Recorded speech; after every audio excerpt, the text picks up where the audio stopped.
That ain't a dog." The words slipped out of my mouth before I could stop them. My fingers trembled as I held the tiny creature close to my chest, its frail body barely weighing more than a few ounces. It was so small, so helpless, and its soft whimpers tugged at something deep inside me. But there was something off about it, something that made my skin prickle with uncertainty. I had been taking my usual route home from work when I heard it. A faint cry, almost swallowed by the hum of the city. I had almost ignored it, chalking it up to some distant car alarm or a bird calling out into the night. But something about the sound made me stop. It wasn't just noise. It was a plea. Following the sound led me to a dumpster in the alley behind Joe's Diner. The scent of old grease and discarded food made me wince, but I pushed through, knowing that whatever was making that noise didn't have the luxury of avoiding unpleasant smells. I peered over the rim of the dumpster and saw a small, wriggling form nestled between crumpled paper bags and a half-eaten sandwich.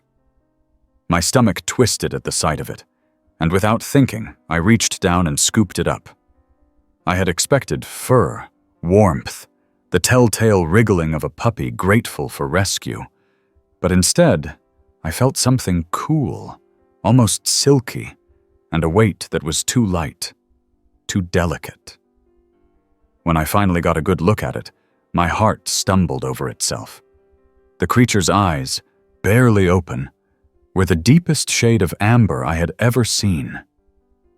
Its limbs were thin, delicate, its tiny paws curled inward as though it hadn't quite figured out how to use them.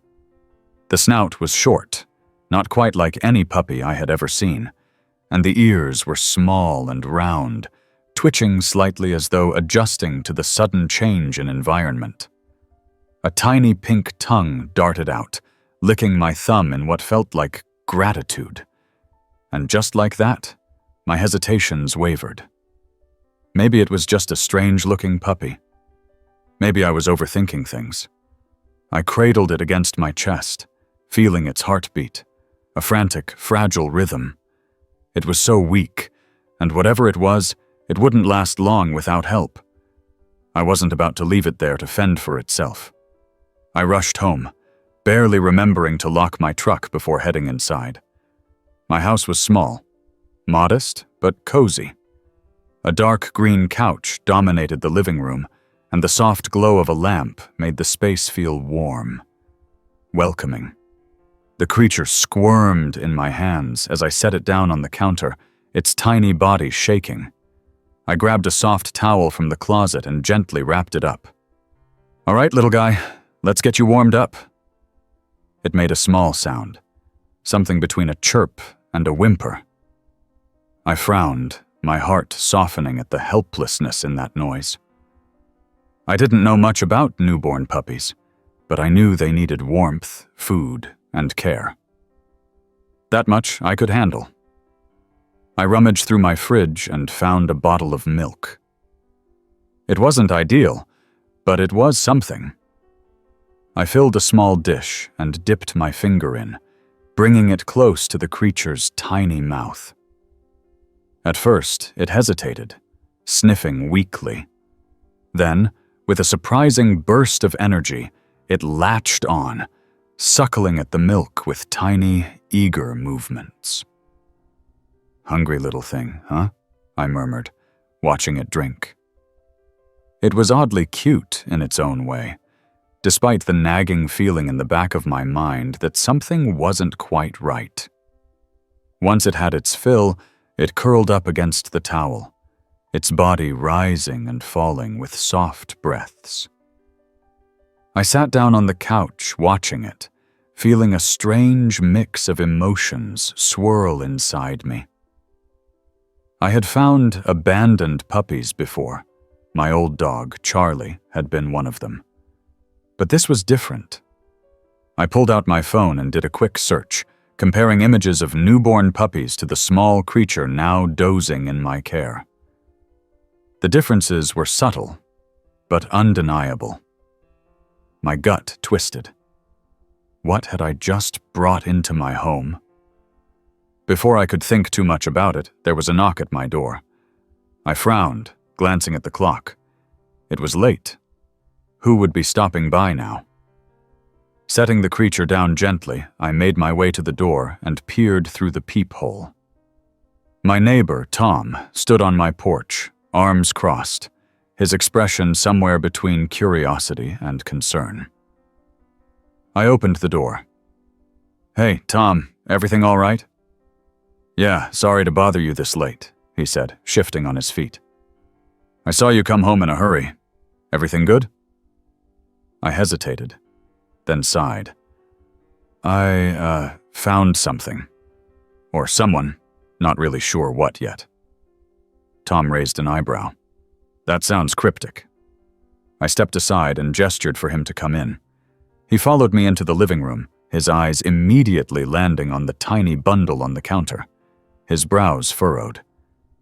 "That's a weird-looking pup," he said slowly. "Yeah," I admitted. "I thought so too." Tom leaned in, squinting. The creature stirred slightly, its tiny limbs stretching before curling back up. He let out a low whistle. "You sure that's a dog?" "No," I admitted. "Not sure at all." For a moment, neither of us spoke. Then Tom straightened. "You gonna take it to a vet?" "Yeah," I said. "First thing in the morning." Tom nodded, rubbing the back of his neck. "Well, if you need anything, let me know." "Thanks, Tom."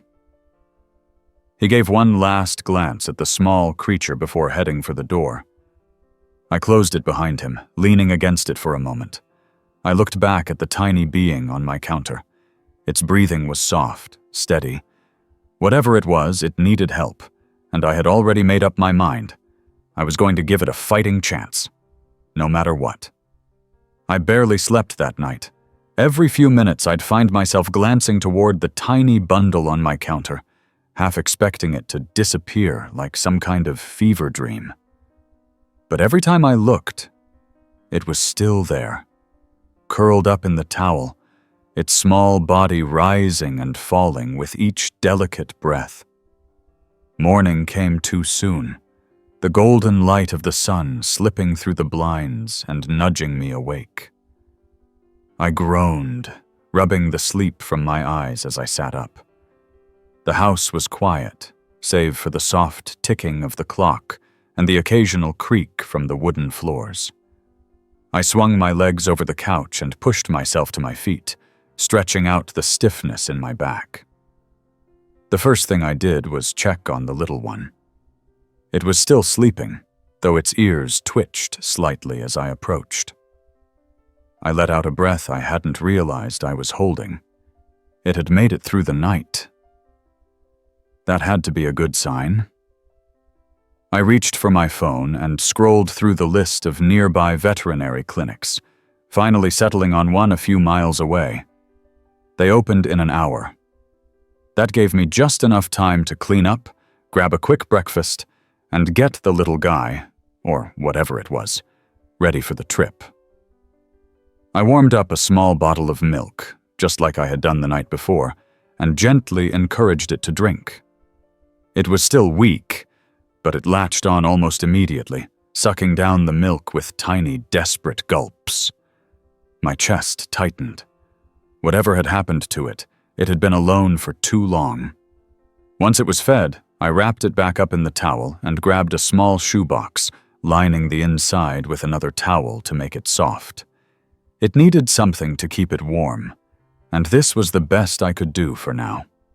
By the time I pulled into the clinic's parking lot, my stomach was a knot of nerves.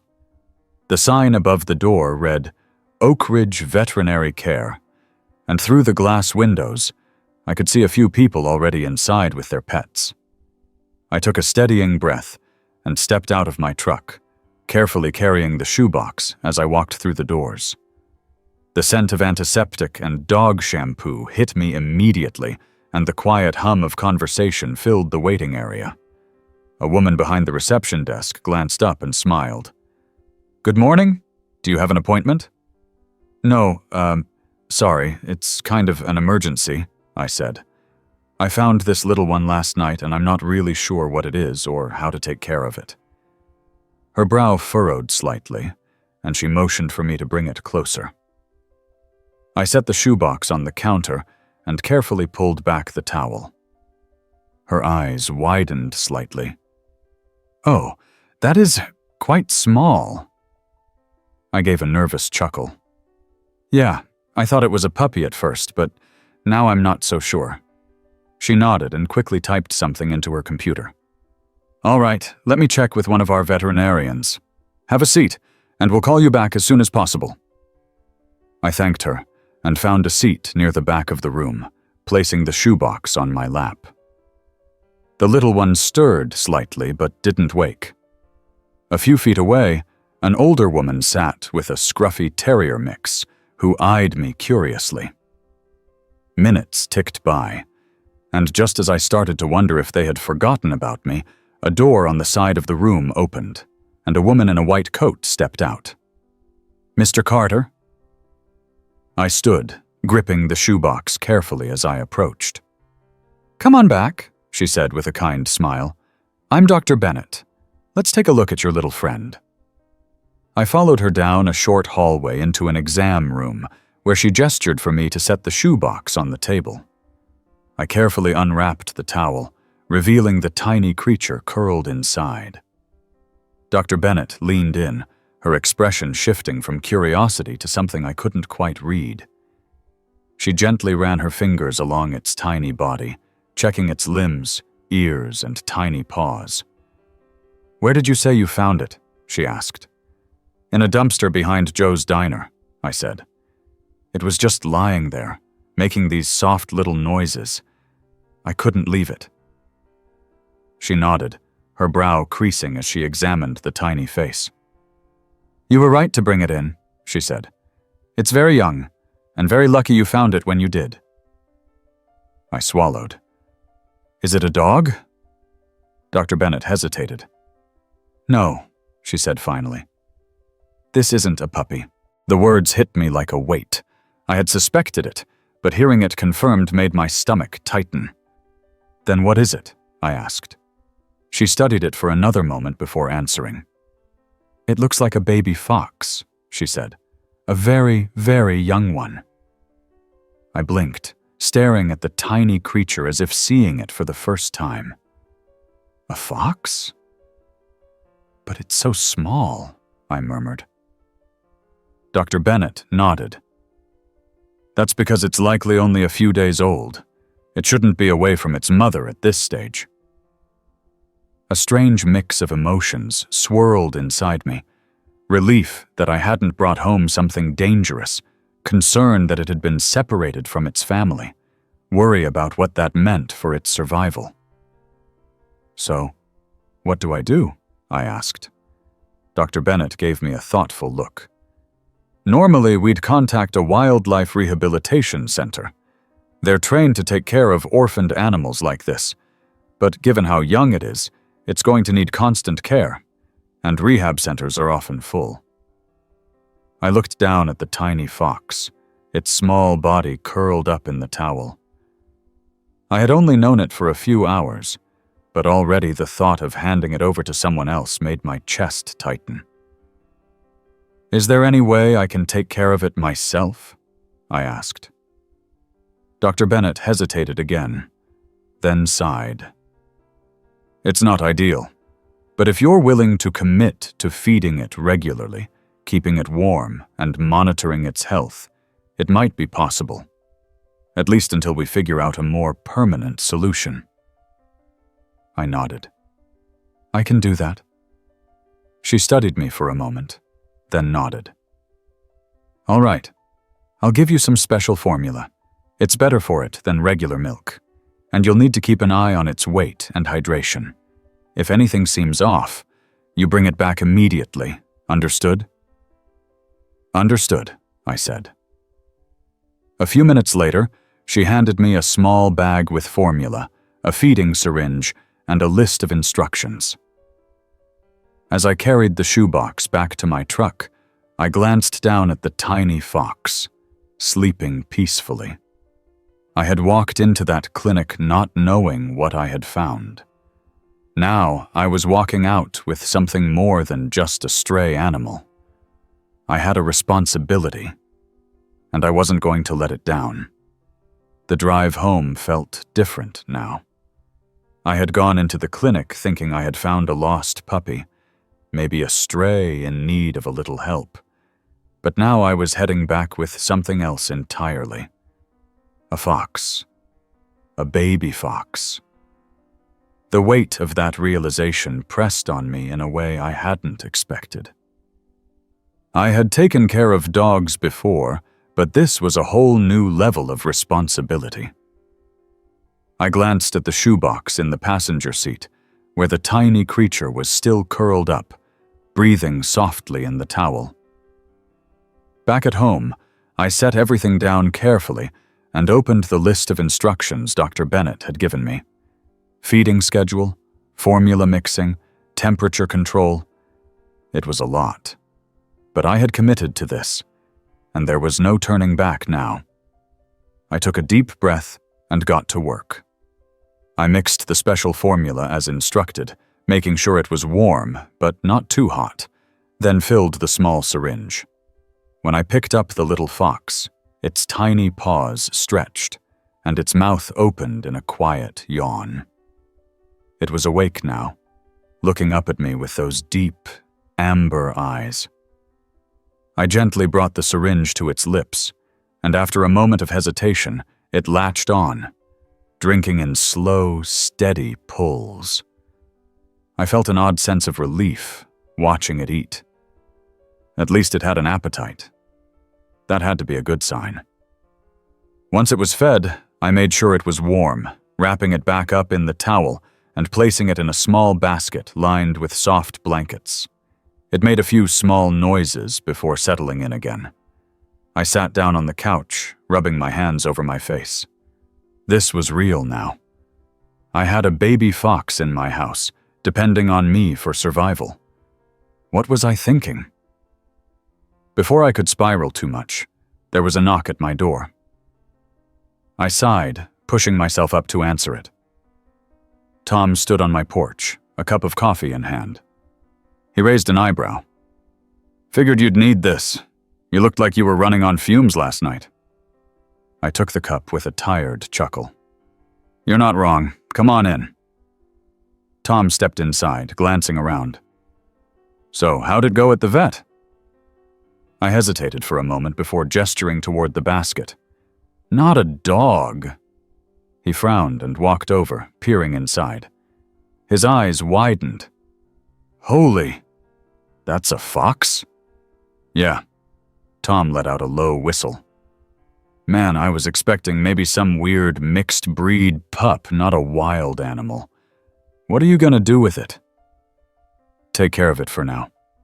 Vet said it's too young to be on its own. Tom rubbed his chin. And then what? That was the part I hadn't figured out yet. I guess I'll reach out to a wildlife rehab center when it's stronger. Right now, it just needs to survive. Tom nodded, looking down at the tiny fox again. Well, you've got your hands full, that's for sure. If you need anything, just holler. Appreciate it, I said, meaning it. Tom stayed for a little while, making small talk while I made sure the little fox was comfortable. Eventually, he left, and I settled into what would become a routine over the next few days. Feedings every few hours, making sure it stayed warm, monitoring its weight. Each day, it seemed a little stronger, moving around more, making small noises that almost sounded like tiny yips. It was growing on me, more than I wanted to admit. One evening, as I sat on the couch with the little fox curled up on my lap, I found myself wondering what would happen next. Would I really be able to let it go when the time came? The logical side of me knew it wasn't meant to stay with me forever. But the other part, the part that had spent the last week caring for this tiny creature, wasn't so sure. The little fox stretched, letting out a small sound before curling in tighter against my leg. I ran a careful hand over its soft fur. Guess we'll figure it out when we get there, huh? The days started to blend together into a routine. Feedings every few hours, keeping the little fox warm, making sure it was comfortable and growing. It had started moving around more, stretching its tiny limbs, making little yipping sounds when it was hungry. I still wasn't used to the idea that I was raising a fox, but with each passing day, I cared less about the strangeness of the situation and more about making sure it was okay. One morning, I woke up earlier than usual. The house was quiet, the sun just starting to peek through the blinds, casting soft golden streaks across the living room floor. I pushed myself up from the couch and stretched, my back aching from too many nights sleeping in odd positions. Before anything else, I checked on the little fox. It was awake, lying in the small basket I had set up near the couch, its tiny paws tucked under its body. When it saw me, it let out a soft noise, something between a whimper and a yip. I smiled and crouched down, reaching in to gently scoop it up. "Morning, little one," I murmured, rubbing a careful thumb along its soft fur. It nuzzled against my palm, its small body warm and fragile. I carried it over to the counter and mixed the formula, preparing the syringe. As soon as the tip touched its mouth, it latched on, drinking eagerly. Watching it eat, I felt something strange settle in my chest. I had done this same thing a dozen times now, but it still felt just as important as the first night. This little creature relied on me, trusted me, and that responsibility was starting to mean something more than I had expected. Once it was fed, I cleaned up and set it back in the basket. It stretched its tiny limbs and let out a soft yawn before curling up again. I watched it for a moment before stepping away to make myself some coffee. The house was quiet, save for the occasional rustling of blankets as the fox shifted in its sleep. A knock at the door startled me. I glanced at the clock. It was still early, too early for visitors. I set down my mug and made my way to the door, peering through the peephole. Tom. I unlocked the door and pulled it open. "Morning," I said, stepping aside to let him in. Tom held up a small paper bag. "Figured you probably forgot to eat again, so I brought breakfast." I chuckled and took the bag from him. "Appreciate it." He stepped inside, glancing toward the basket. "How's the little one doing?" "Better," I said, grabbing a plate from the cabinet and setting out the food he brought. "Eating well? Moving around more?" Tom leaned against the counter, watching as I took a bite of the breakfast sandwich. "You know, I was thinking," he said after a moment. "Have you decided what you're going to do when it's older?" I paused. I had thought about it, of course. I knew this wasn't a forever thing. The fox couldn't stay with me forever. But saying that out loud felt heavier than I wanted to admit. "I'll reach out to a rehab center," I said eventually. "Make sure it gets where it needs to go." Tom nodded, though I could tell he wasn't convinced I was as sure about it as I sounded. I wasn't sure myself. He didn't push, though, and instead changed the subject, talking about work, the weather, the usual small-town things. I appreciated the distraction. After he left, I sat on the couch with the little fox curled up beside me. I ran a hand gently over its soft fur, listening to its quiet breathing. I had saved it from that dumpster, brought it into my home, kept it safe. The idea of giving it up, even if it was the right thing to do, was getting harder to think about. The days passed, and the fox continued to grow. It was still small, but it was stronger now. It moved around more, its tiny legs no longer so shaky. It had started responding to my voice, looking up when I spoke, making little noises when it was hungry or wanted attention. I knew I shouldn't be getting attached, but it was impossible not to. One evening, As I sat on the porch, watching the sunset, the little fox curled up on my lap. Its tiny ears twitched as the wind blew, and I smiled down at it. "Guess we'll figure this out together, huh?" The morning started like all the others. I woke up to the faint rustling from the little crate beside the couch, the familiar sounds of tiny paws shifting against the soft blankets. It had been weeks now, and the little fox had grown stronger, more curious. It moved with more confidence, stretching its small legs and sniffing at the air when I approached. I sat up, running a hand through my hair before leaning over to check on it. As soon as I got close, it let out a tiny chirping noise, a sound that I had come to recognize as excitement. "You hungry, little one?" I murmured, lifting it carefully from its crate. It was warmer now, its fur fluffier, its body sturdier. I had no idea if it was normal for a fox this young to bond so easily with a human, but it was happening, whether it was supposed to or not. I went through the now familiar motions, warming up the special formula, filling the small syringe, holding the tiny body in my hands as it drank greedily. It was getting stronger. That much was obvious. And with strength came energy. It had started exploring more, toddling around the house, nosing at corners and trying to climb up onto the couch. After feeding, I set it down on the floor, letting it move freely while I made myself a quick breakfast. I kept an eye on it, watching as it padded across the wooden floor, sniffing at the leg of the coffee table before pausing, its ears twitching at some distant sound outside. "You're getting bolder," I said, taking a sip of coffee. It turned its head toward me at the sound of my voice, then continued its exploration, its tiny tail flicking behind it. It was hard to believe how much it had changed since that night in the dumpster. It had been so fragile then, so close to not making it. Now it was playful, alert, full of life. And despite every logical part of me knowing I wasn't supposed to get attached, it was already too late for that. I had started calling it Ash.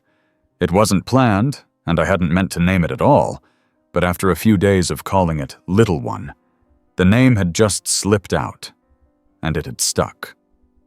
Tom came by later that morning, as he often did, knocking twice before stepping inside without waiting for an answer. "How's your fox today?" he asked, peering around the living room. "Ash is doing good," I said, realizing too late that I had said the name aloud. Tom raised an eyebrow. "Oh, so now it has a name." I sighed, knowing where this was going. "It just kinda happened." Tom smirked and crossed his arms. "You know what happens when you name something, right?" I ignored the implication, watching as Ash climbed onto a pile of blankets in the corner, making a small chirping noise as it pounced on an invisible target. Tom shook his head, grinning. "You're in deep, my friend." "I know," I admitted. "But what was I supposed to do? It needed help." "And what happens when it's older?" Tom asked. "When it's big enough to fend for itself?" I didn't have an answer for that. I had told myself from the beginning that this was temporary, that once Ash was strong enough, I'd find a place for it in a wildlife rehab center, or somewhere that knew what to do with foxes. But the idea of that was getting harder to think about. Tom must have seen something in my face, because he let out a breath and clapped a hand on my shoulder. "Well, for now, I guess you've got yourself a fox." The rest of the day passed, as most of them did. I spent time with Ash, letting it explore, watching as it learned more about its small world. It had started playing with things, pouncing on stray socks, tugging at the corner of a rug.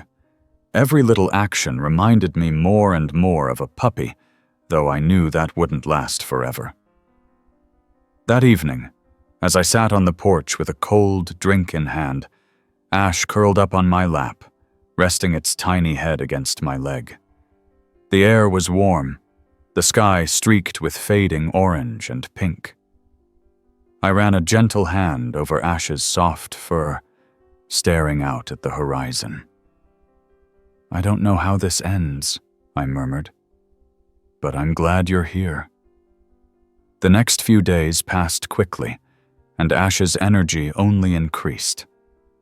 It had started recognizing my voice more, following me around the house with clumsy steps. It would tug at the hem of my jeans when I stood at the sink, pawing at my feet when it wanted attention. It had a way of looking up at me with those bright amber eyes that made it impossible to ignore. One afternoon, I took it outside for the first time. The backyard was enclosed, safe enough for it to explore without too much worry. I set it down on the soft grass, watching as it hesitated for just a moment before its curiosity took over. Its tiny nose twitched as it took in the scents of the world beyond the house. It stepped forward, testing the texture of the earth beneath its paws, then scampered toward a small pile of leaves, batting at them with quick little movements. I leaned against the porch railing, watching. I knew this was what it needed. More space, more freedom.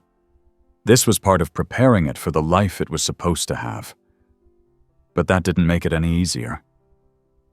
Ash darted back toward me after a few minutes, looking up as if expecting some kind of praise.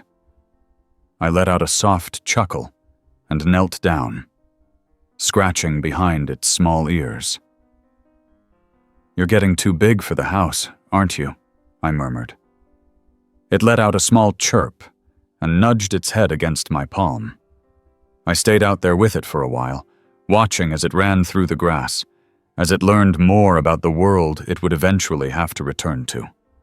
That night, as I sat on the couch with Ash curled up beside me, I found myself thinking about what came next. It was growing every day, and soon it wouldn't be the small, helpless creature I had found that night. Soon it would be ready for the world beyond my home. I told myself that was a good thing, that this was what I had been preparing for. But as Ash nuzzled into my side, as its soft fur brushed against my arm, I knew that when the time came, letting go wouldn't be easy. The days stretched into weeks, and Ash's transformation was undeniable. What had once been a fragile, helpless creature now moved with confidence, testing its boundaries and challenging the space around it. The once timid steps had turned into quick dashes, and the tiny chirps had become playful yips. The more it grew, the more I realized just how different this little fox was from a dog. Ash had an energy that seemed untamed, an instinct that told me no matter how much I cared for it, this wasn't where it was meant to stay forever. One morning, I woke up to the sound of something knocking against the floor.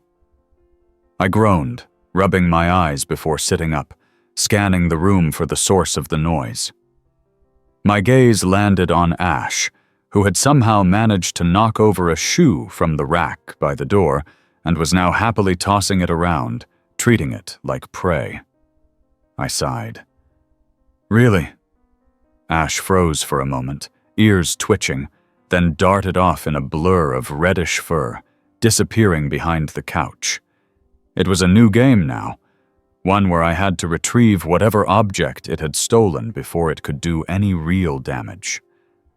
I shook my head and stood up, stretching. This had become part of my routine, waking up to find some new form of chaos courtesy of my growing fox. I grabbed the shoe and placed it back on the rack, then turned my attention to breakfast. As I moved around the kitchen, Ash followed, weaving between my legs, nosing at my feet, looking up at me with bright, eager eyes. "You act like you're starving," I said with a chuckle, grabbing the container of food the vet had recommended now that it was weaning off formula. Ash pawed at my leg, clearly impatient. All right. I filled a small bowl, setting it down on the floor. Ash dove in, eating with quick, eager bites. It was hard to believe how small it had been when I first found it. The knock on the door was expected this time. Tom had been coming by more often, watching as Ash grew, offering occasional advice, even though he mostly just seemed amused by the whole situation. "Come on in," I called as I heard him push the door open. "Still alive in here?" he asked, stepping inside. His eyes landed on Ash, who was still busy with its food. "Wow, that thing's getting big." I nodded, leaning against the counter. "Yeah, it's growing fast." Tom studied Ash for a moment, then looked at me. "Have you called that wildlife center yet?" I hesitated. It was a question I had been avoiding. Tom sighed, crossing his arms. "You know you're gonna have to do it, right?" "I know," I admitted. I want to make sure it's ready." Tom didn't push, but I could see the understanding in his expression. He knew as well as I did that the longer I waited, the harder it would be. That evening, as I sat on the porch, Ash beside me, I let the thought settle in my mind. It wasn't just about whether I was ready. It was about whether Ash was. And watching it look out at the trees beyond the yard, ears perked, body tense with curiosity, I realized that maybe it was. Over the next few days, I started taking Ash outside more often, letting it get used to the sights and sounds beyond the house. At first, it stuck close to me, hesitant to stray too far. But little by little, its confidence grew. It would dart across the yard, sniffing at the grass, chasing after insects, leaping onto small rocks and logs, as if testing its agility. One afternoon, I watched as Ash stood at the edge of the yard, staring out toward the trees. The wind ruffled its fur, and its nose twitched as it took in all the new scents. It was wild instinct calling, a pull toward something bigger than my little home could offer. I stepped up beside it, kneeling down to run a hand over its back. "Thinking about what's out there?" I murmured. Ash let out a soft yip, but didn't move. I exhaled slowly. "I think you know, don't you? This isn't forever." That night, I couldn't sleep. I lay on the couch, staring at the ceiling, listening to the quiet rustling sounds Ash made as it shifted in its sleep. I had known this moment would come, but it was coming faster than I was ready for. The next morning, I made the call. The wildlife center was understanding. They asked about Ash's condition, how long I had been caring for it, and if it was showing any signs of readiness for release. I explained everything, and after a moment of silence, the woman on the other end of the line spoke softly. "You've done a good thing," she said. "Raising a fox this young isn't easy. Most wouldn't have survived without the care you've given it."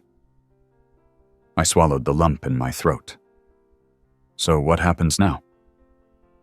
"We have a transition area for foxes who were raised in human care," she said. "A large enclosure where they can interact with other foxes and get used to being on their own before they're released into the wild. It'll give Ash the best chance at survival." I nodded, even though she couldn't see me. "Okay. We can arrange a time for you to bring it in," she continued. "But we don't have to rush. If you need a little more time, we understand." I hesitated, then said, "A little more time would be good."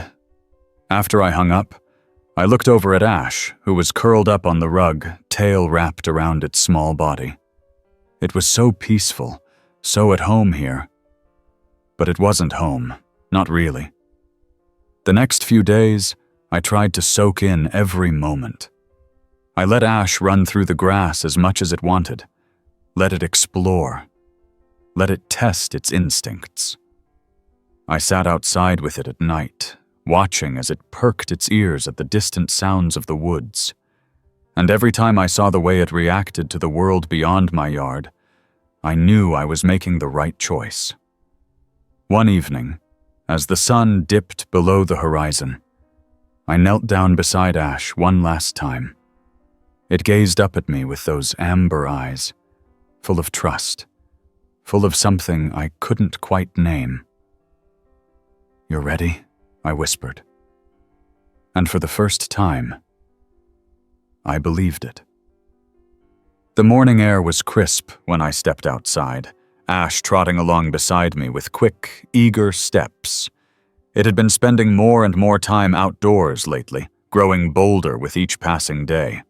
The once timid fox that had hesitated to leave my side now darted across the yard with confidence, nose twitching as it picked up the scent of something unseen. It was a sign, one that I could no longer ignore. I knew the time was coming, the moment when I would have to take Ash to the wildlife center and let it start the transition to its real home. The thought weighed on me in a way I hadn't expected. I had spent months raising it, watching it grow, learning its quirks. I had taught it how to eat, how to explore, how to trust. And now, I would have to teach it how to leave. Tom had been watching me closely the last few days. I caught him glancing at me whenever he came by, like he was waiting for me to say something. Finally, one afternoon, as I sat on the porch with Ash curled up at my feet, he leaned against the railing and sighed. "You're stalling," he said simply. I ran a hand through my hair, not bothering to deny it. "I just want to make sure it's ready." Tom snorted. "Ash is ready. You're the one who isn't." I didn't argue, because I knew he was right. Every day that passed, I found another excuse to wait. The weather's too cold today. Ash still seems too small. Maybe one more week. But deep down, I knew the truth. Letting go wasn't just hard. It felt impossible. That night, as I watched Ash sleeping in its usual spot near the couch, I thought about that first night I had found it, so tiny and helpless in the dumpster. I remembered the way it had fit in the palm of my hand, how fragile it had been. And now, here it was, strong and wild, just as it was meant to be. I reached out and ran a hand over its soft fur. "You deserve to be free," I whispered. The next morning, I called the wildlife center and told them I was ready. The woman on the phone was kind, understanding. We set a time for me to bring Ash in the next day. When I hung up, my stomach twisted, and for the first time, I felt the reality of what was coming. That afternoon, I took Ash on one last adventure. We went out beyond the yard, into the small wooded area that bordered my property. I let Ash run freely, watching as it darted through the underbrush, climbing over fallen logs, chasing after unseen creatures. It was in its element here, and I knew, without a doubt, that I was making the right choice. That night, I sat with Ash for hours, memorizing every little detail, the way its ears twitched when it heard an unfamiliar sound, the way its tail flicked when it was excited, the way it looked at me with those bright amber eyes. I didn't sleep much, but I didn't care. This was our last night together, and I wasn't going to waste a second of it. The next morning, I loaded Ash into the crate I had borrowed from the wildlife center. It didn't fight me, didn't struggle. It trusted me, just like it always had. That made it both easier and harder at the same time. The drive to the center was quiet. Tom had offered to come with me, but I had declined. This was something I needed to do alone. When I pulled into the center's parking lot, a woman in a staff uniform was already waiting for me. She gave me a small, knowing smile as I stepped out of the truck. "Hardest part is always saying goodbye," she said gently. I nodded, swallowing the lump in my throat. I opened the crate, and Ash stepped out cautiously, sniffing the air. The woman knelt down and let Ash come to her, giving it time to adjust. "She's a beautiful fox," she said. "You did good." I watched as Ash took a few tentative steps forward, glancing back at me one last time. My chest tightened, but I forced a small smile. "Take care of yourself, little one." And then, without hesitation, Ash turned and followed the woman toward the transition enclosure. I stood there for a long time, watching until they disappeared from sight. I had done what was right. I had given Ash a second chance at the life it was meant to have. And even though my heart ached, I wouldn't have changed a thing. Driving home felt different, like I had left a piece of myself back at the center. The house was quieter when I walked inside, and for the first time in months, I didn't hear the light padding of paws following behind me. I stood in the middle of my living room, hands on my hips, taking in the empty space. Tom showed up later that evening, carrying 2 beers. He didn't say anything at first, just handed me one and sat down on the porch. I joined him, and for a long while, we just sat in silence, watching the sky darken as the stars began to appear. "You did good," Tom finally said, his voice softer than usual. I exhaled. "Doesn't feel like it right now." Tom took a sip of his beer, nodding. "Yeah, but that's how you know it mattered." I stared out at the yard, imagining Ash out there, darting through the trees, living the life it was always meant to, and for the first time since I had driven away from the center, I let myself smile. The next few weeks were strange. I still found myself expecting to see Ash curled up on the couch or nudging at my legs for attention. But as time passed, the ache in my chest began to ease. I reminded myself that this was never supposed to be forever. Ash had a home now, a real one, and that was what mattered most. One afternoon, I got a call from the wildlife center. It was the same woman who had helped me that day. "I just wanted to give you an update," she said. "Ash is doing really well. She's adjusted to the enclosure, interacting with the other foxes. She's healthy, confident. She'll be ready for release in a few weeks." I swallowed, my throat tightening. That's great." "She's where she belongs," the woman added gently. "And you helped make that possible."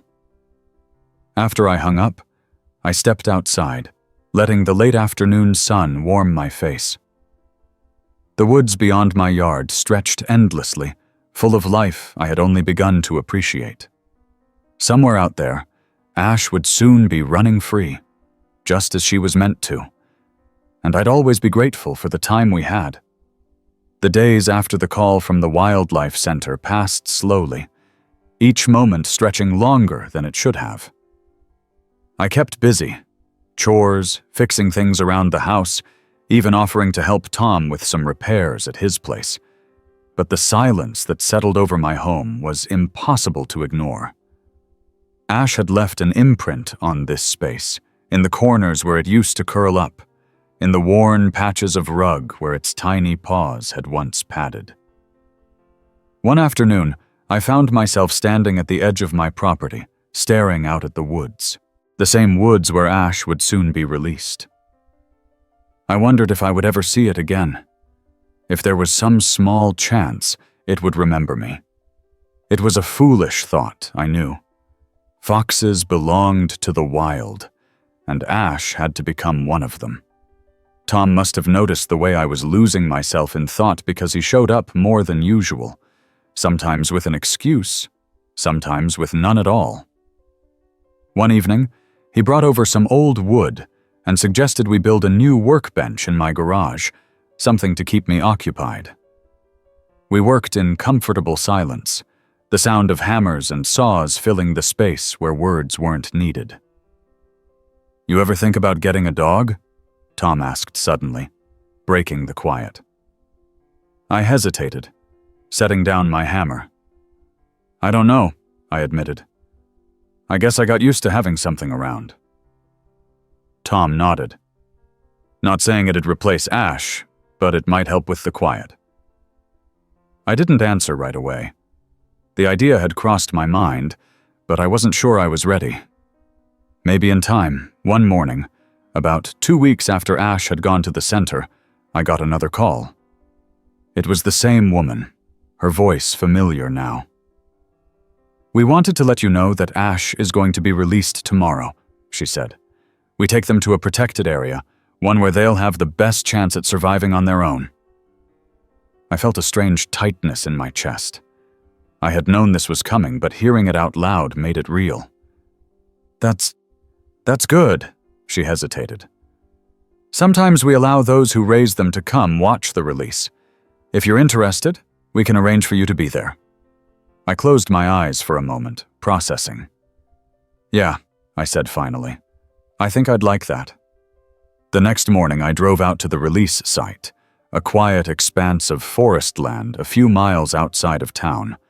When I arrived, the woman from the center greeted me with a warm smile. "We're glad you could make it." She led me to a small clearing where a few other staff members stood. A large transport crate sat nearby, and through the small openings, I caught a glimpse of reddish fur. Ash. When they opened the crate, Ash stepped out cautiously, nose to the air, ears flicking as it took in the unfamiliar surroundings. I held my breath.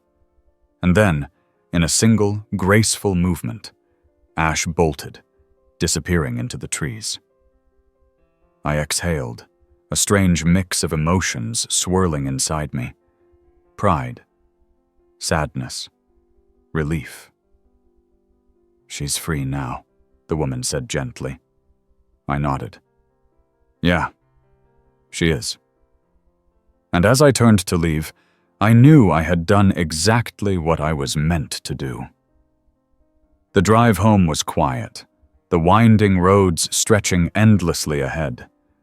I felt lighter in some ways, heavier in others. The weight of responsibility had lifted, but in its place was an emptiness I hadn't quite figured out how to fill. I had spent so much time caring for Ash that my days felt strange without her. The next few weeks were a process of adjustment. The house, once filled with the quiet rustling of tiny paws, now felt too still. The yard, once a playground for Ash's boundless energy, seemed untouched. I kept busy, working on small projects, fixing things that had been long neglected. It was the only way to keep the loneliness at bay. One evening, Tom dropped by with his usual casualness, plopping down on the porch beside me. He cracked open a beer and handed me one without a word. We sat there, the sunset washing the sky in deep oranges and purples. "You know," he said after a while, "you did something good." I nodded, staring out at the horizon. "I know." Tom took a sip, then glanced at me. "Doesn't mean you have to stop." I turned to look at him, brow furrowed. "What do you mean?" He shrugged. "You cared for Ash. Took something small and helpless and gave it a chance. Maybe there's another animal out there that could use that." I let the words settle in. It was a thought I hadn't entertained, but as I considered it, something inside me shifted. Maybe Tom was right. Maybe my time with Ash wasn't just about one fox. It was about something bigger. A few days later, I found myself at the local animal shelter.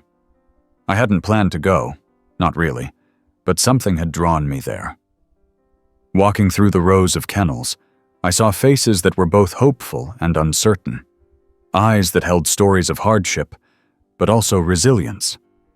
And then, in one of the smaller kennels, I saw her. A small, scruffy-looking dog, with ears too big for her head and eyes that were filled with something I recognized. A quiet hope. "She's been here a while," the shelter worker said, noticing my interest. "Most people pass her up. She's not a puppy anymore, and she's a little rough around the edges." I crouched down, offering my hand. The dog hesitated, then stepped forward, pressing her nose against my palm. It was a simple gesture, but it was enough. "I'll take her," I said without hesitation, as I signed the adoption papers and prepared to bring her home. I felt something I hadn't felt in a while. A sense of purpose. Ash had taught me something I hadn't realized I needed to learn. Caring for something. Giving it a second chance. It mattered. And now, it was time to do it again. As I drove home with the little dog curled up in the passenger seat, I glanced out at the woods where somewhere Ash was running free. I smiled, knowing that I had done the right thing. Not just for Ash, but for myself. And maybe, just maybe, for this new little soul who needed a home, too. The first few days with the new dog were an adjustment for both of us. She was timid, hesitant, unsure of her new surroundings. Every noise made her flinch, and she spent most of her time curled up in a corner of the living room, watching me with wary eyes. It wasn't fear, exactly, but a kind of cautious uncertainty, like she was waiting for something bad to happen. I gave her space. Let her come to me in her own time. I knew better than to rush her. It was a strange feeling starting over like this.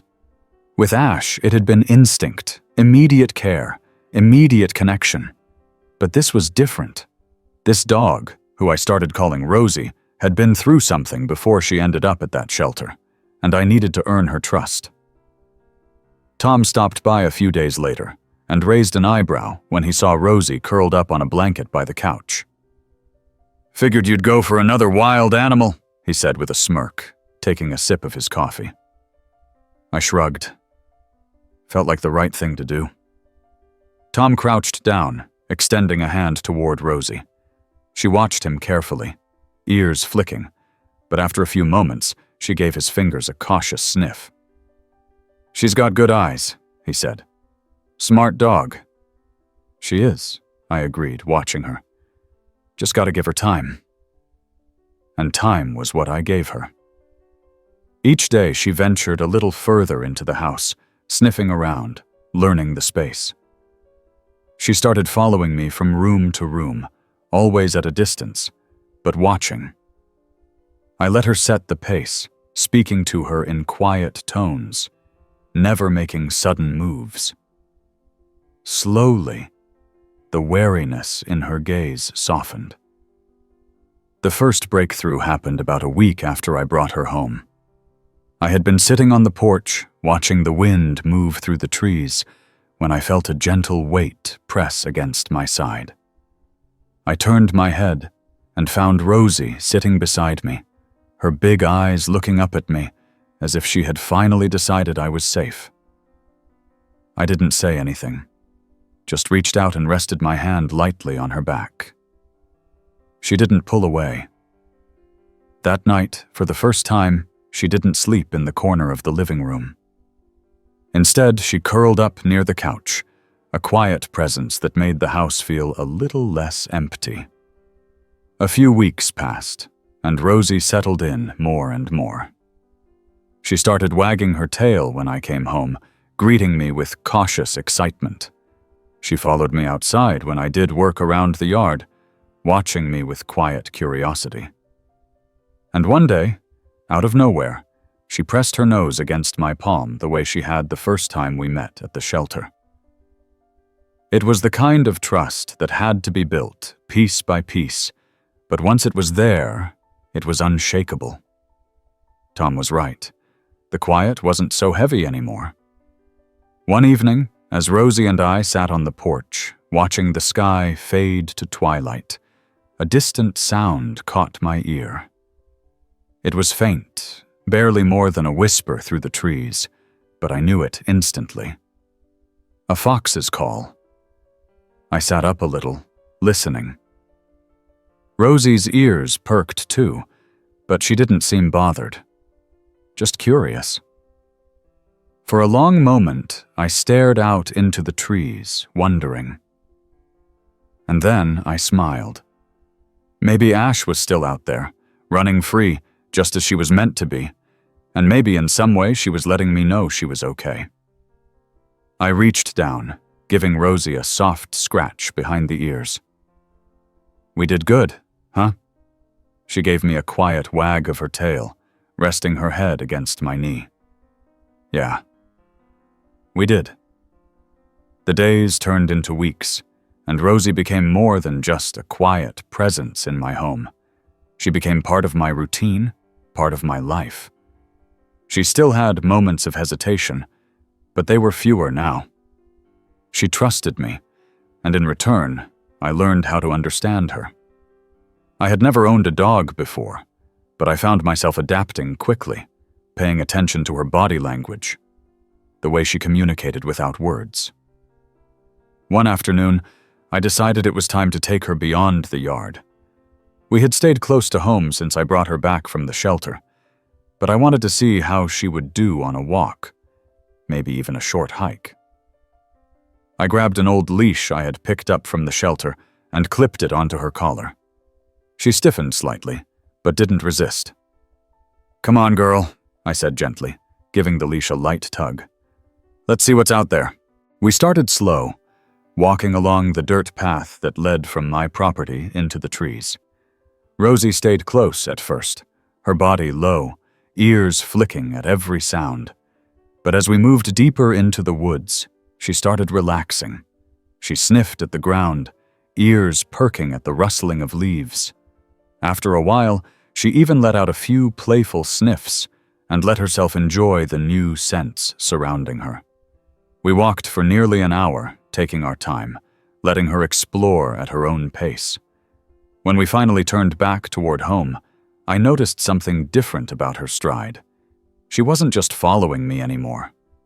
She was walking beside me. That night, as I sat on the porch with Rosie curled up at my feet, I thought about how much had changed in the past few months. How a single decision, pulling Ash out of that dumpster, had led me here. To this moment, with a dog who had needed someone just as much as I had. Tom stopped by later, as he often did. He leaned against the porch railing, glancing down at Rosie. "She's looking better." "She is," I agreed, scratching behind her ears.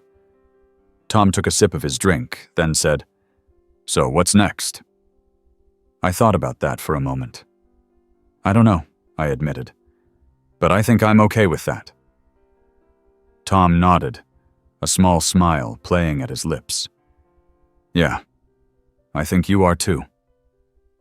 The morning air carried the crisp bite of early autumn as I stepped outside with Rosie trailing behind me. The leaves had just begun their slow transition, specks of gold and amber dusting the edges of the trees. It was the kind of morning that made you pause, take a breath, and appreciate the stillness before the world woke up.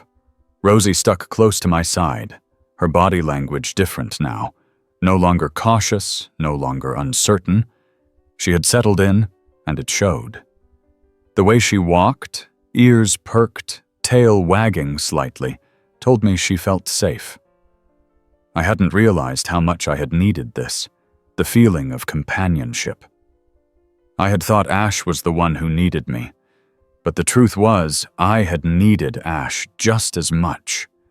And now Rosie was filling that space in a way I hadn't expected. Tom stopped by later in the afternoon, as he had a habit of doing.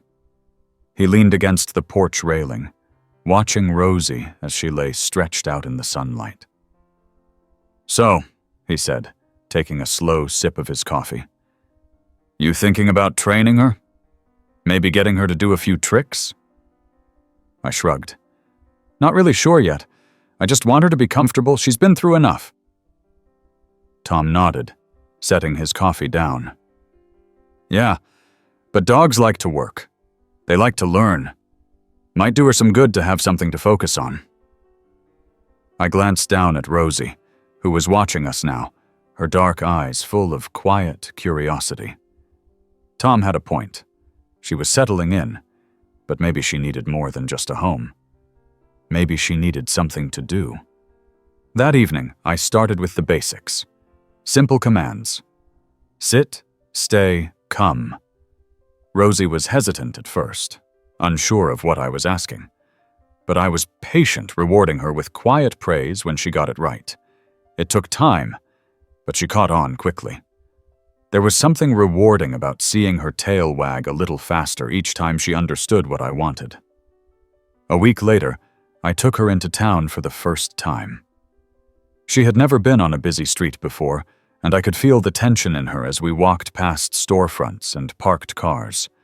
She stuck close to my side, ears flicking at every noise.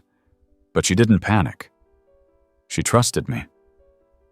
We stopped at the small coffee shop on Main Street, where Tom was already waiting. He grinned when he saw us. "Well, look at that. You finally brought her around people." I pulled out a chair and sat down, keeping a hand on Rosie's leash. "Figured it was time." Tom reached down, letting Rosie sniff his hand before giving her a light pat on the head. "She's doing good." I nodded, watching as she relaxed a little, settling at my feet. "Yeah, she is." Over the next few weeks, Rosie continued to grow more confident. She became a fixture in my life in a way that felt natural, like she had always been meant to be here. She wasn't just a dog I had adopted. She was family. One evening, as we sat on the porch, the sun dipping below the trees, a sound carried through the air. A distant, familiar call. A fox's cry. Rosie's ears perked up, but she didn't move. I listened, my heart tightening just a little. Somewhere out there, Ash was living her life, just as she was meant to. I reached down and gave Rosie a scratch behind her ears. "Guess we all end up where we're supposed to be, huh?" She wagged her tail, resting her head against my knee. And for the first time in a long time, I felt completely at peace. A few days later, I decided to take Rosie on a longer hike. The woods near my home stretched for miles, and though I had wandered them plenty of times on my own, it felt different now, walking them with her. She stayed close at first, but as we moved deeper into the trees, she started exploring more, gaining confidence with each step. It was good to see her like this. Free, unafraid. We reached a clearing where a small stream cut through the land, its water shimmering under the late afternoon light. Rosie padded to the edge, sniffing at the cool surface before dipping her tongue in for a drink. I crouched beside her, watching the way her ears flicked at the sounds of birds overhead. "You're starting to like it out here, huh?" I murmured. She wagged her tail slightly, but didn't look away from the water. After a while, we started back toward the house. The path was familiar, but something about it felt new, as if I were seeing it through Rosie's eyes. Every rustling leaf, every distant chirp, every shift in the wind. It was all part of a world she was learning, and I was glad to be the one guiding her through it. That night, as we settled in, I found myself thinking about how much had changed. About how I had gone from a quiet house to one filled with the soft sounds of paws on the floor, of tail thumps against the couch, of content sighs as Rosie curled up at my feet. Tom came by again a few nights later, carrying 2 beers and a smirk. "So," he said, settling into the chair beside me, "what's next?" I exhaled, glancing at Rosie, who was curled up at my feet. "I don't know," I admitted, "but for the first time, I think I'm okay with that." Tom nodded, taking a sip of his beer. "Yeah, I think you are too." We sat in silence for a while, the sounds of the night settling around us. Somewhere in the distance, another fox's call echoed through the trees. Rosie lifted her head, ears twitching, but she didn't move. She just listened, the way I did. Maybe it was just another fox. Or maybe, just maybe, it was Ash, still out there, still running free.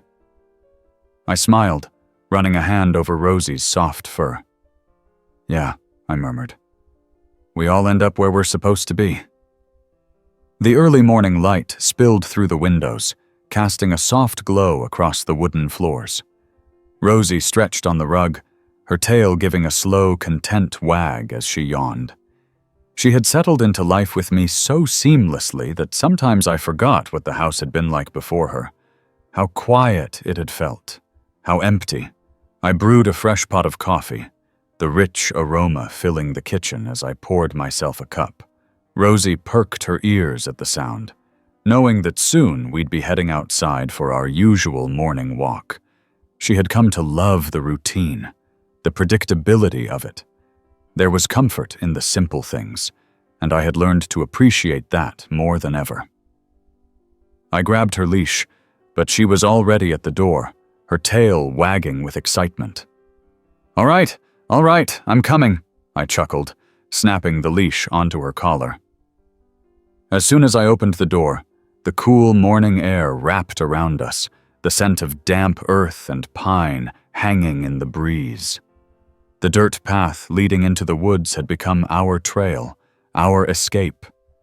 Rosie walked beside me at first, ears perked, sniffing at the underbrush. But as we ventured deeper, she picked up speed, her confidence growing with each step.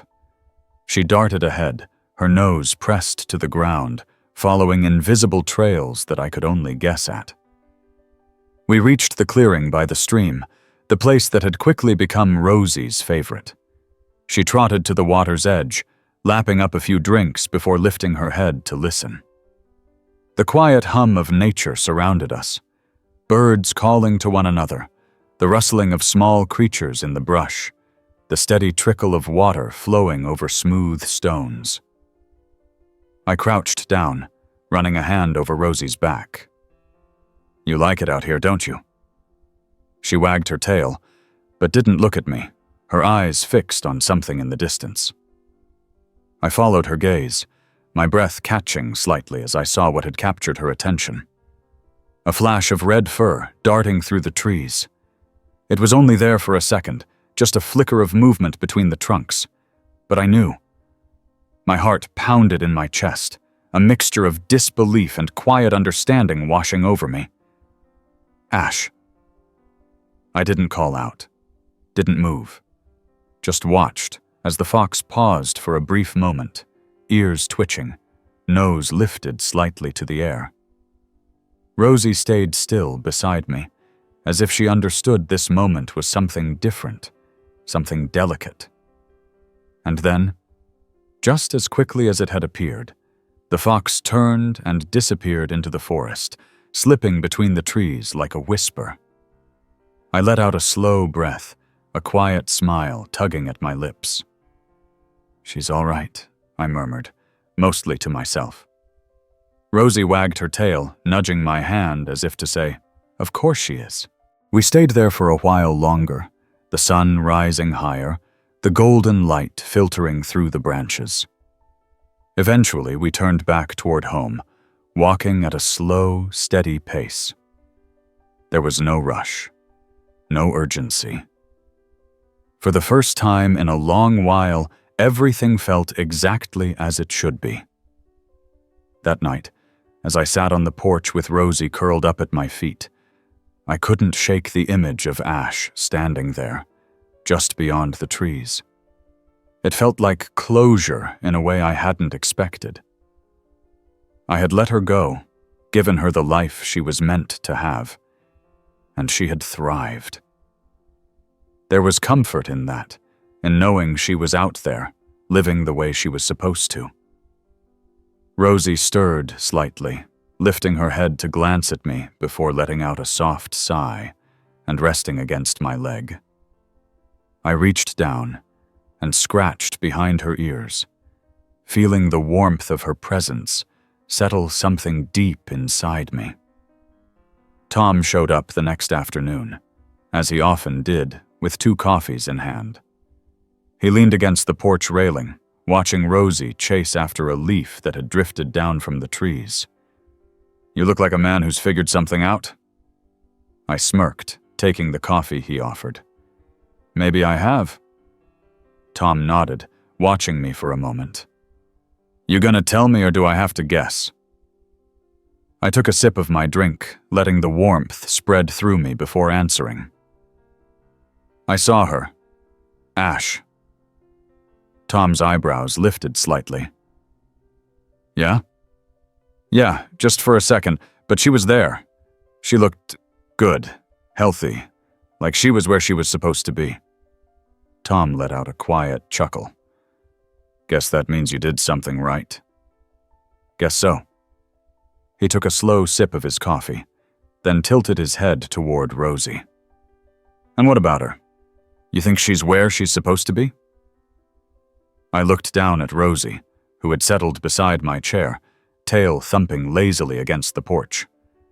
"Yeah," I said softly. "I think she is."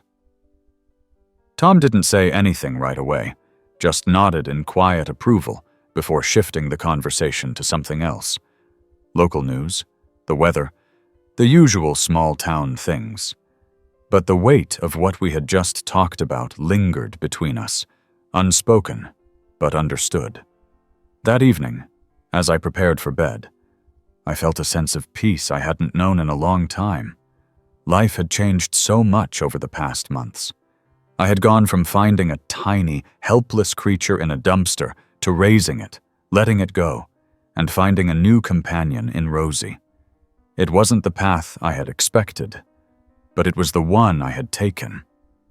And standing where I was now, I wouldn't have changed a thing. Before turning off the lights, I glanced out the window, looking toward the trees. The forest was quiet, still, but I knew it was alive in ways I couldn't see. Maybe, somewhere out there, Ash was watching too. With that thought, I let myself rest, knowing that everything, finally, felt right. The sun broke through the trees in golden shafts of light, cutting through the morning mist that still lingered over the damp ground. Rosie trotted beside me as we walked down the familiar dirt path, her nose twitching as she sniffed the cool air. The seasons had changed again, the first hints of winter creeping into the mornings, but life had settled into a rhythm I no longer questioned. For months I had lived in uncertainty, wondering what was next, wondering how I had ended up here. But the truth was, I didn't need to know. Not anymore. Some things weren't meant to be planned. They were meant to be lived. And after everything, I had finally learned how to do just that. Rosie dashed ahead, bounding over a fallen log with ease, her tail a blur of motion as she explored. I let her roam, trusting her to come back to me the way she always did. She had been astray once, lost and uncertain, but now she had a home. And so did I. The wind shifted, carrying the scent of pine and damp earth, and then, just for a second, a familiar sound echoed through the trees. It was distant, barely more than a whisper, but I knew it immediately. A fox's call. Rosie paused, ears perking as she turned her head toward the trees. I followed her gaze, scanning the thick brush for any sign of movement. A heartbeat passed. Then another, and then just as I was about to turn back, I saw it, a flash of red fur, slipping between the trees like a shadow. Ash. I stood still, barely daring to breathe. She was there, watching from a distance, just as she had been that day by the stream. Rosie didn't bark, didn't chase. She only wagged her tail, as if she understood the same thing I did. This wasn't a reunion, but a quiet acknowledgement. A reminder that we had done the right thing. All those months ago. Ash turned, disappearing into the trees without a sound, but I didn't feel sadness this time. I felt something else. Something lighter. She was free. She was where she belonged. I reached down, running a hand over Rosie's fur. "Come on, girl. Let's head home." Rosie wagged her tail and fell into step beside me as we made our way back up the path. The morning sun climbed higher, chasing away the mist, and as I looked ahead, I realized something I hadn't before. For the first time in a long while, I wasn't looking back anymore. I was only moving forward.